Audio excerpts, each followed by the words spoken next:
Cada vez mais e mais pessoas estão interessadas em aspiradores robôs, mas com tantos para escolher fica a dúvida de qual é o melhor. A verdade é que cada um vai te atender de uma maneira diferente, então ao invés de te dar uma resposta pronta, que pode não te agradar, decidimos criar um guia que você pode aplicar para qualquer produto e assim descobrir qual o melhor para você. Essas informações estão de acordo com os testes imparciais que fizemos com vários aspiradores robôs pelo nosso time de engenharia, então sem demorar demais, bora lá!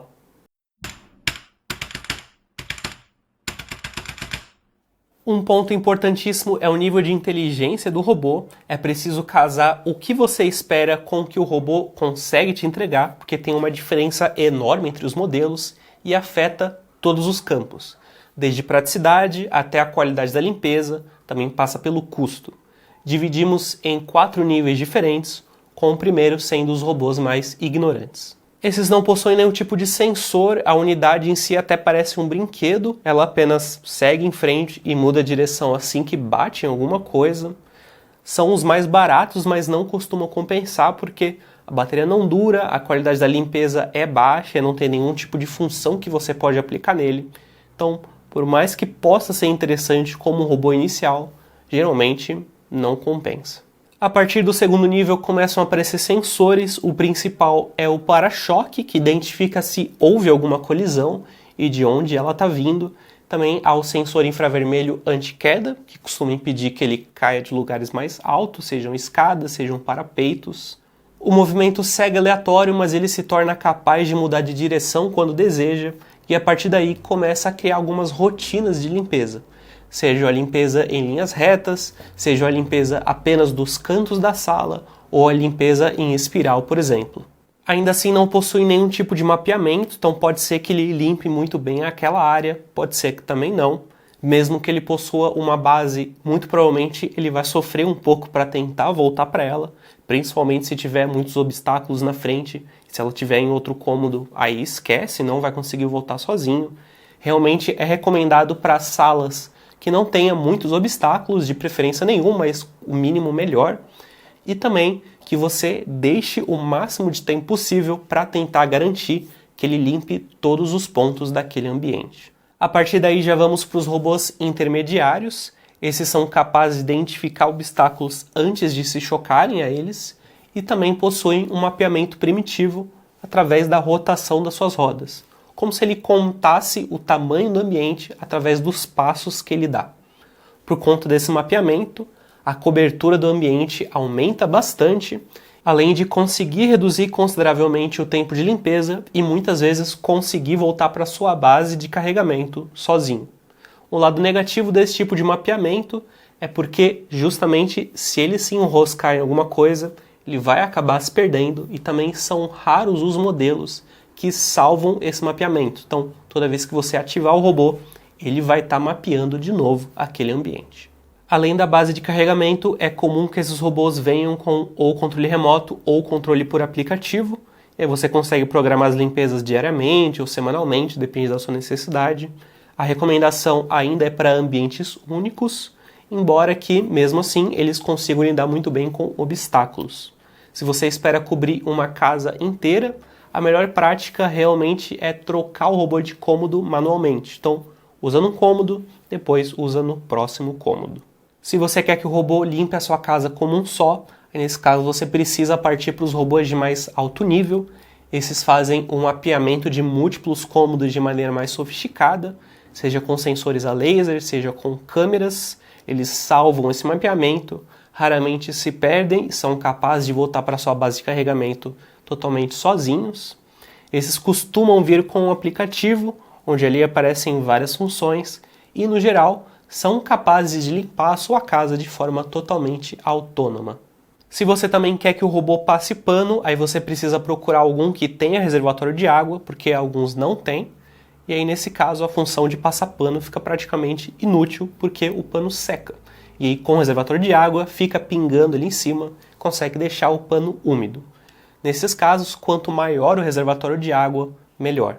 Também tenha em mente que é melhor fazer o processo separado, então primeiro aspirar e depois passar pano.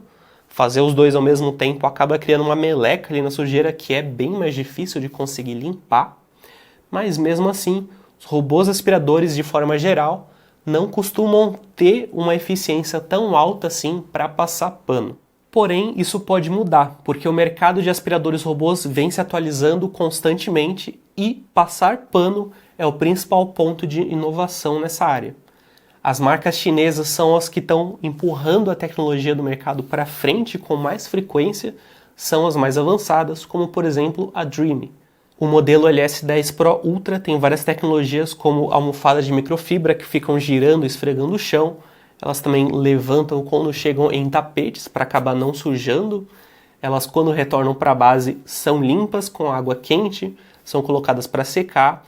O seu reservatório de água é trocado de água suja para água limpa, já com solução de limpeza. Então, tem muita coisa que está vindo recentemente no mercado e vai continuar a vir nos próximos anos. Muita gente tenta se guiar pelo poder de sucção, acreditando que quanto maior esse número, melhor o produto. Nem sempre é por esse lado, principalmente porque o valor real é bem abaixo do anunciado, até 60%. Se a gente está pensando num piso rígido, então piso cerâmico, piso laminado, aí nesse caso, para aspirar poeira não precisa de uma pressão muito alta. E se a gente está pensando nos pontos mais difíceis, então são aqueles detritos maiores, ração, alguma pedrinha que pode estar ali, grãos de feijão, por exemplo. Aí é bom você ter a partir de uns 600 Pascal, 600 PA.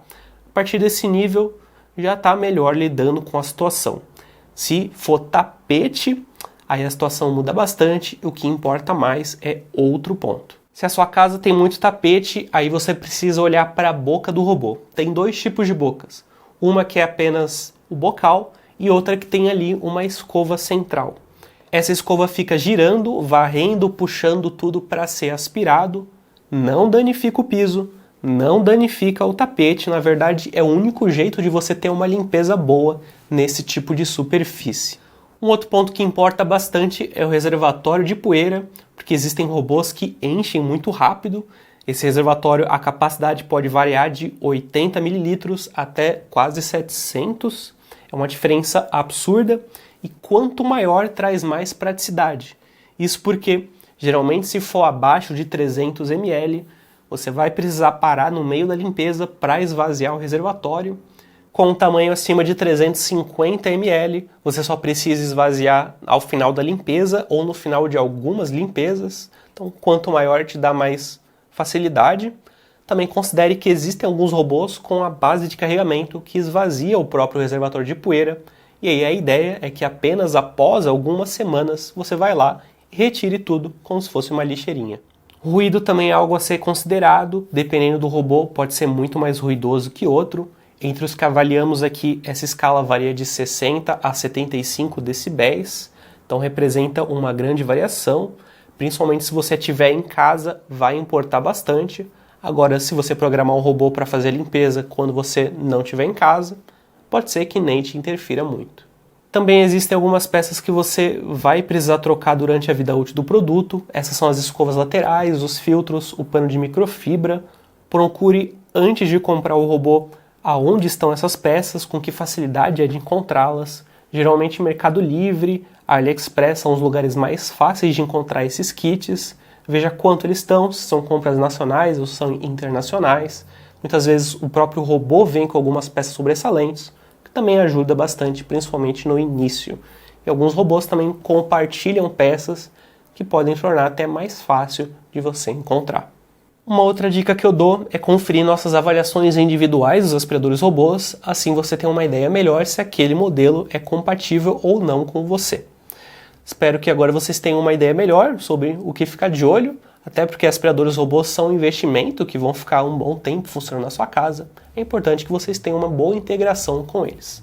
Se achou que faltou alguma coisa, confere a nossa matéria completa lá no site ou deixa aqui um comentário e a gente responde. Até a próxima!